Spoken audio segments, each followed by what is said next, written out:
Have you ever wondered what it would be like to sit in a theater watching your favorite Star Trek episode and the person behind you constantly makes snarky commentary and takes points away for each error and just won't shut up? Well, this is what it would be like here at the Star Trek Critic. Today's episode is Coming of Age. Wesley applies for Starfleet Academy, Remick interrogates everybody, and Admiral Quinn gives present-day Earth a stern warning. The first point lost is for acting ensign Wesley Crusher not having a comm badge. He is on duty. The next point is lost for wearing the rainbow shirt 2 episodes in a row in air date order. And -1 point for Jake having way too much makeup on. Another point is lost for Starfleet's massively strict entrance process. -1 point for the Enterprise not having a college with transferable college credits on board. Wesley, Jake, and all the other hopefuls on the ship should be able to get the first 2 years of college out of the way. -1 point for a simultaneous transport. This should only be done in emergencies, or it will cause an emergency, I'm sure. Admiral Quinn wants to speak with Picard alone. Riker is not invited. Beverly and Tasha are thinking, ooh, he's getting an ass whooping now. It's pretty obvious that's a fake star field on the viewer, so -1 point. Somebody filed an IG complaint on the Enterprise. Probably Q when Picard said, "Get off my bridge." I love Bant paintings, but this is the planet Xantia from the Buck Rogers episode, Planet of the Amazon Women, so -1 point. Wesley thinks Oleana is the second baseman. -1 point for opening credits 6 minutes into the show. Wesley says, "I love you." Oleana says, "I know." Aww. His practical experience should go towards college credits, but strangely it doesn't. Is Rhaegar a city on Vulcan or another Vulcan planet? We never find out. She logically insults him like Vulcans normally do. Wesley says, "No, I'm a big kid now." I think Oleana wants to give him a birthday present. And now it's time to meet the Mordock. This is the one time you see him breathe. The Benzite who constructed the Mordock strategy? If Mordock is such a good strategist, he could probably make good money as a contractor instead. TAC Officer Chang gives a pep talk, and they're all thinking, wait, aren't you Harry Kim's dad? Since all of them are qualified, why only take one? That's gonna hurt Starfleet in the long run. Chang says, expect the unexpected, and may the odds be ever in your favor. Remick annoys everybody on the bridge while Tasha patiently waits for the okay to shoot him. Riker wants to know what this is all about, and Picard says there's something up with the third baseman. Riker gives the turbolift finger to Remick, and the rest of the crew is, yeah, you told him. Back on the Buck Rogers planet, Oleana hurt her wrist, and both Wesley and Mordock do the Picard maneuver. Oleana is correct. The hands-on experience on the Enterprise has an advantage. However, Wesley's mother didn't give him that talk about not mansplaining to girls. Oleana calls Wesley cute and obnoxious at the same time. And you know what happens when a girl calls a boy cute. You said I was cute. I think you're cute. I'm cute! I'm cute! I'm cute! I'm cute! She said I'm cute! While Wesley is flying around, Riker poses like Peter Pan, then performs the Riker maneuver. Yes! In the real world, Jonathan Frakes had a back injury, so sitting down like that is less painful. Remick go to engineering to pester Geordi, or just to ride the elevator? Either way, -1 point, since the elevator doesn't land flush with the floor. Remick wants to know why they had 5 chief engineers in just 1 year. Geordi replies, I'll be in here all the time starting next year, so just get over it. -1 point for constant references to earlier episodes, which makes this a first season flashback episode. -1 point for Deanna only having 2 lines in this episode. Wesley sneaks off to the holodeck to check his text messages. He thinks Oleana's gonna send him one. Worf thinks Wesley is the left fielder. This is one of the rare times you see Wesley and Worf together, and the first time Worf opens up to someone and tells one of his deep dark secrets. He is definitely good at calming people down to face their fears. No, it is still my enemy.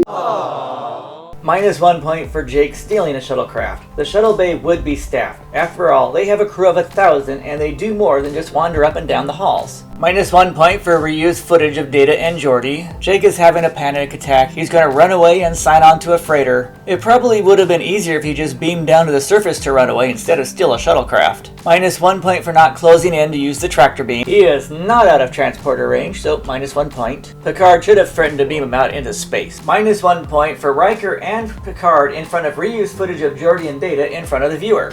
-1 point for using the same image of the shuttle crashing into the atmosphere before and after the commercials. -1 point for a visible brace rocking the shuttlecraft. Now Remick poses like Peter Pan. Data really likes twiddling his fingers, doesn't he? And now Captain Picard performs the Picard maneuver. This is Picard politely saying, "No, Riker, you can't beat the shit out of him. Wesley is a Bulgarian sludge rat and a melanoid slime worm." Yes! -1 point for Rhonda not having any rank. Wesley should have called him out on that too. Like Zaldans, I'm also infuriated by courtesy and see it as a form of phony social behavior. Hopefully they don't overact regularly like Rondon did, or else they won't do well in Starfleet or anywhere that involves meeting other cultures. -1 point for an obviously painting of a hallway in the background. Commander Data doesn't like Remick asking questions either. This is a cool way where they switch from Data to Lieutenant Worf, and Worf, as usual, always gets the best lines. Is it required, sir? This is the look Dr. Crusher gives you right before she female dog slaps you across the ship. He hasn't realized yet it's Starfleet's job to violate the Prime Directive. Picard politely says, "I'm tired of this shit." Picard says, "I love you." Admiral Quinn says, "I know." Listen closely. Wesley is teaching Mordok about sex. Don't fight it. Relax into it and let it come by itself. Oleana is thinking, "Oh, Wesley knows more than I thought he did. Is he talking sex to turn me on, or to distract me so I won't complete this thing?" Tashanik is thinking, "This is why men belong on spaceships and the women don't have to deal with their crap on the planet except once every 7 years." Look closely. Wesley chooses to help Mordok, and in the end, it gets Mordok the fastest time ever. And poor Wesley is terrified of the psych test, and that's all about making choices. Before we go any further, remember this episode has a sequel, Conspiracy, in just a few weeks, where Remick and Quinn are both corrupted by the aliens. I believe they have already been taken over here. Quinn and Remick are looking for officers to join their cause, and Picard is their target. Remick heard 2 of the officers were leaving and wants to be picked up for the 2nd season. Listen closely to Quinn's speech. Is he talking about today's world? When he warns of infiltrators, he is referring to himself and scaring Picard into joining them because the takeover has already happened and they are making the freedom fighters look like the enemy. Now listen to him speak. Someone or something is trying to destroy the fabric of everything we've built up in the last 200 years. I don't know whether the threat comes from the inside or whether it's from outside. I need people I can trust in strong positions throughout the Federation. Picard is one of the most loyal Starfleet captains. The enemy is getting him out of the way by promoting him to Admiral and Commandant of Starfleet Academy so they can corrupt him and keep him close. It looks like Wesley's waiting outside the principal's office. I wonder what he did this time. Good luck. I'm here. This is wishful thinking, Wesley. They never forget. In a nutshell, Wesley pulls out the closer guy with the broken legs. The survivor says, "Thanks, I needed that." Thanks. And now the victim says, "Thanks for leaving me to die." Wesley was able to make a life or death decision. Ironically, just before he made a choice to help Mordok that may have cost him entrance into the Academy. They do a lot of reflection shots in this episode. It makes up for the cheap special effects. Riker's like, "Yes, you're going to Starfleet Academy, and I'm going to be the captain now." This is the look you make when you realize Picard turned it down. Back on the Buck Rogers planet, Mordok got selected to join Starfleet Academy. Probably had nothing to do with his scores. They have plenty of Vulcans and humans, and he'll be the first Benzite in Starfleet, because inclusion means don't let the white humans or the Vulcan compete equally. It could also be they didn't want the creator of the Mordok strategy to join someone else's military. Wesley says it shouldn't be me. All 3 of them should have been accepted into Starfleet Academy, so -1 point. For this conversation, 1 point is lost since the hallway turns to the right behind Alex and it turns to the right behind Picard, meaning it would be an S-shaped hallway on an oval-shaped ship.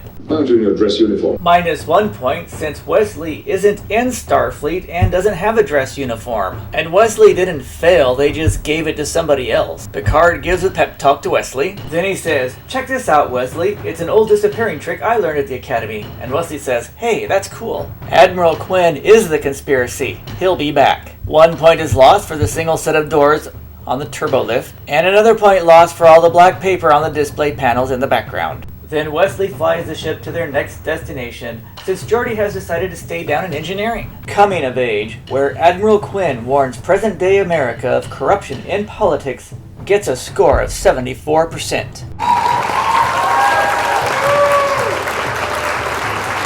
Daniel Riordan played Ronan with 122 screen credits, tons of which are video game voices, will be back in Deep Space Nine and Enterprise. S.T. Chandler was Oleana Mirren. Tasia Valenza was Shoshana with over 100 credits, mainly cartoon and video game voices. She'll be back as the voice of the Shenzhou computer on Star Trek Discovery. John Booch has 70 acting credits and 60 directing credits. He was Sean Brody in Jaws 3, and we'll see him again next year as Mindon and later on Generations. Robert Schenken played Commander Rimmick, and we will see him in just a couple of weeks on Conspiracy. Robert Ito was born in Vancouver, Canada, has 140 screen credits including Get Smart, Soylent Green, MASH, and we'll see him again one more time as Harry Kim's dad on Voyager. Unfortunately, there are a lot of sad ones coming up. Ward Costello served in the British Royal Air Force and the U.S. Army Air Corps in World War II, and we will also see him again in a few weeks as well. Brendan McCain was a voice actor on the cartoon Mask, but we lost him to mesothelioma in 2020. Stephen Gregory played Jake, and unfortunately left acting after his friend Rebecca Schaefer had been stalked and murdered.